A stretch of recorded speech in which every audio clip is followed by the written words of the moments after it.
Everyone, स्वागत है आपका वी नेशन 111 के एक नए एपिसोड में, जहां आपके लिए लेकर के आते हैं इंडियन डिफेंस की प्रमुख अपडेट्स को सबसे पहले। तो चैनल को सब्सक्राइब करना मत भूलिएगा। और आज के अपनी इस वीडियो में हम बात करने वाले हैं SU-57 फैलन के बारे में, और हम जानेंगे कि क्या भारत को अब SU-57 फैलन को कंसीडर करना चाहिए, क्योंकि वेस्टर्न एक्सपर्ट्स ने SU-57 फैलन को लेकर के कुछ ऐसी जानकारियां सामने रखी हैं जो कि चिंताजनक है। और क्या सही मायने में SU-57 एक 5th जनरेशन फाइटर एयरक्राफ्ट है? अब इस पर भी सवाल उठने शुरू हो गए हैं। दरअसल ये सारी बातें क्यों हो रही हैं, आइए इनको समझने की कोशिश करते हैं चरणबद्ध तरीके से। दरअसल आपको याद होगा, डिफेंस न्यूज की वीडियो में हमने कहा था कि यूक्रेन के द्वारा तकरीबन फ्रंट लाइन से 600 किलोमीटर अंदर एक SU-57 फैलन को टारगेट किया गया है। और ये जो टारगेट किया गया था, ये यूक्रेन की जो डिफेंस इंटेलिजेंस एजेंसी है GUR, उसके द्वारा किया गया है। और अपने इस दावे को साबित करने के लिए उनके द्वारा जो टेलीग्राम चैनल है उस पर कुछ इमेजेस भी पोस्ट करी गई हैं, ताकि वो अपने क्लेम को वहां पर वैलिडेट कर सके। दरअसल अगर हम 7 जून की फोटो की बात करें तो वहां पर SU-57 फैलन जो है वो अनडैमेज दिखाई पड़ रहा है, लेकिन 8 जून की जो फोटो है उसमें हमें जो स्ट्राइक है वो विजिबल दिख रही है, केटर्स दिख रहे हैं। इसके अलावा जो फायर डैमेज है एयरक्राफ्ट के आसपास वो भी देखने को मिल रहा है।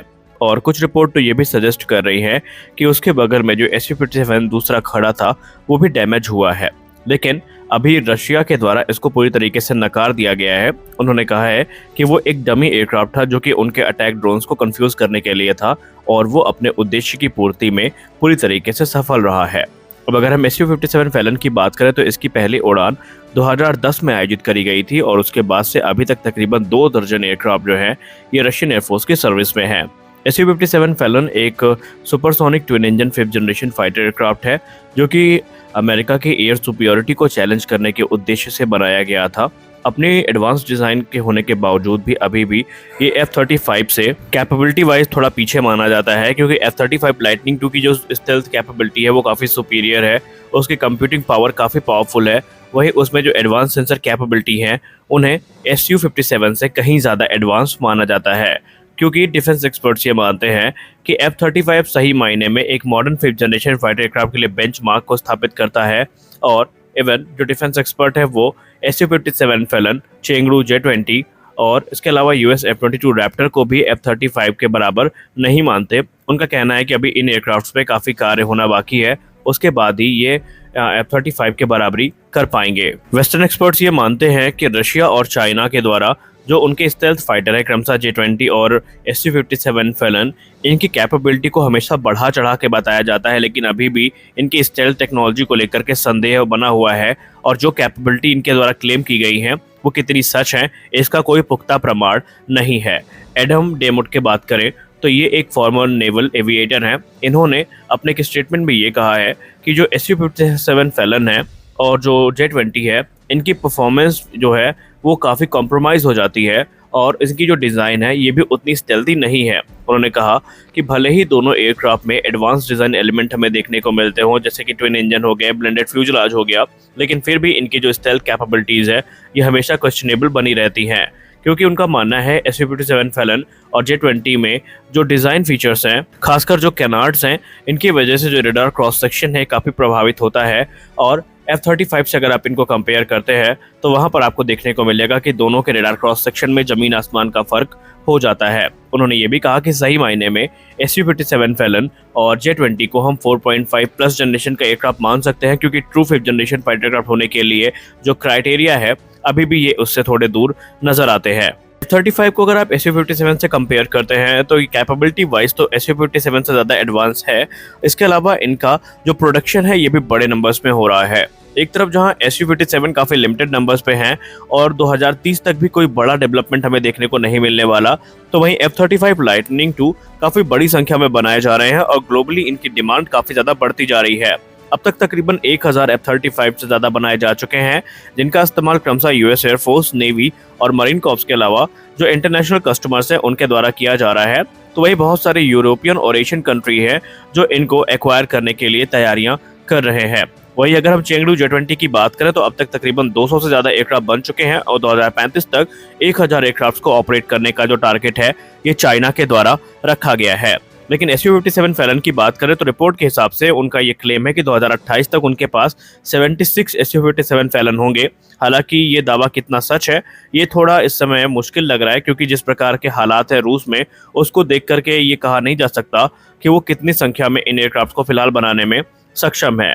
F-35 अपने एडवांस कंप्यूटिंग के लिए जाना जाता है, एडवांस वेपन सिस्टम के लिए जाना जाता है, मिशन सिस्टम्स के लिए जाना जाता है, और इसमें लॉन्ग रेंज के हाई रेजोल्यूशन सेंसर्स भी इस्तेमाल किए गए हैं, जो कि इसे अमेरिका के F-32 रैप्टर से भी ज़्यादा एडवांस बना देते हैं।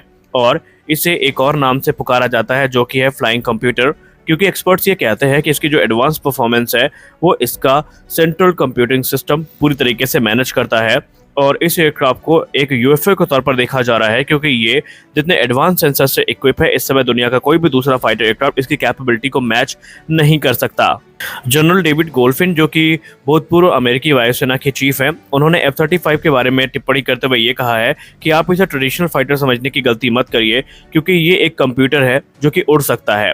उन्होंने ये भी कहा कि आने वाले समय में आप देखेंगे कि इसमें एडवांस वेपन सिस्टम आपको देखने को मिलेंगे, जो कि इसे अपने कैपेबिलिटी के, अपने कैटेगरी के दूसरे एयरक्राफ्ट से काफ़ी अलग बना देगा। इसमें इस समय AIM-120 एम्ब्रम का सबसे एडवांस वेरिएंट यूज़ किया जा रहा है और AIM-9X साइड वाइंडर यूज़ की जा रही हैं, और इसके अलावा जो advance air to ground weapon system है वो इस समय इस्तेमाल किए जा रहे हैं। अब F-35 में आने वाले भविष्य में और भी एडवांस कैपेबिलिटीज ऐड की जाएंगी। सबसे खास बात यह है कि इनके अपग्रेड और इनके मॉडर्नाइजेशन प्रोग्राम को काफ़ी जोर दिया जा रहा है, और इसके लिए जो इनका ओपन आर्किटेक्चर है और इंटरऑपरेबल IP प्रोटोकॉल स्टैंडर्ड है, इन पर काम किया जा रहा है, ताकि जो अपग्रेड्स हैं उनको और सुगम बनाया जा सके और नई टेक्नोलॉजी को इनकॉर्पोरेट किया जा सके। खैर, आपको शायद जान के आश्चर्य होगा कि F-35 इस समय इकलौता 5th जनरेशन फाइटर एयरक्राफ्ट है जो कि न्यूक्लियर स्ट्राइक करने में सक्षम है। जी हाँ, इस समय F-35 दुनिया का इकलौता 5th जनरेशन फाइटर एयरक्राफ्ट है जो कि न्यूक्लियर वॉरहेड को कैरी करने में सक्षम है। ना तो SU-57 फैलन, ना ही J-20 और ना ही F-22 रैप्टर के पास अभी ये कैपेबिलिटी उपलब्ध है। और खासकर अगर हम बात करें अक्टूबर 2023 की, तो F-35A लाइटनिंग 2 के द्वारा जो B-61-12 जो कि एक न्यूक्लियर ग्रेविटी बॉम्ब है, इसके सर्टिफिकेशन को इसने पूरा कर लिया है और अब इसे डिप्लॉय भी कर सकता है। तो आप समझ सकते हैं कि F-35 की कैपेबिलिटीज़ कितनी एडवांस है और क्यों इसे SU-57 से ज़्यादा एडवांस माना जा रहा है। अब सबसे बड़ा सवाल यहाँ पर यह है कि क्या भारत को ये एयरक्राफ्ट लेना चाहिए।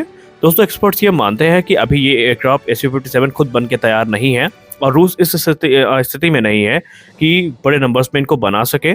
तो ऐसे में अगर भारत इनको कंसिडर भी करता है तो भारत को इसके साथ डिले एक्सपेक्ट करके चलनी पड़ेगी, क्योंकि ऑलरेडी हम सब ने देखा है रशिया से जुड़े अलग अलग प्रोजेक्ट में कि टाइमली डिलीवरी नहीं हो पाई है, और इकोनॉमिक्स जो सैंक्शन लगे हैं उनके बाद जो इंडस्ट्री से बुरी तरीके से प्रभावित हुई हैं। और ऐसे में एक्सपर्ट्स ये मानते हैं कि अगर हम ये डील फाइनलाइज भी कर लेते हैं तो हम 2028 से पहले, 2029 से पहले इन एयरक्राफ्ट को एक्सपेक्ट नहीं कर सकते, और ये तब होगा जब बेस्ट केस सिनेरियो को ध्यान में रखा जाएगा, वरना ये डिले और भी ज़्यादा हो सकती है। रही बात F-35 लाइटनिंग 2 की, तो अभी कोई आधिकारिक ऑफर भारत के सामने नहीं आया है।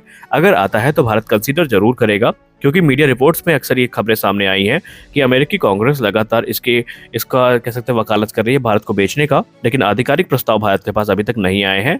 और एक्सपर्ट्स ये मानते हैं कि अगर ये आधिकारिक ऑफर आए और भारत को लगा एम का प्रोग्राम डिले हो सकता है, तो भारत को ये एयरक्राफ्ट कंसीडर करना चाहिए। आपको क्या लगता है, SU-57 फैलन या F-35 अगर ऑफर आता है तो भारत किसके तरफ जाए, या भारत के लिए कौन सा एयरक्राफ्ट बेहतर होगा, इसके बारे में आप जरूर बताइए।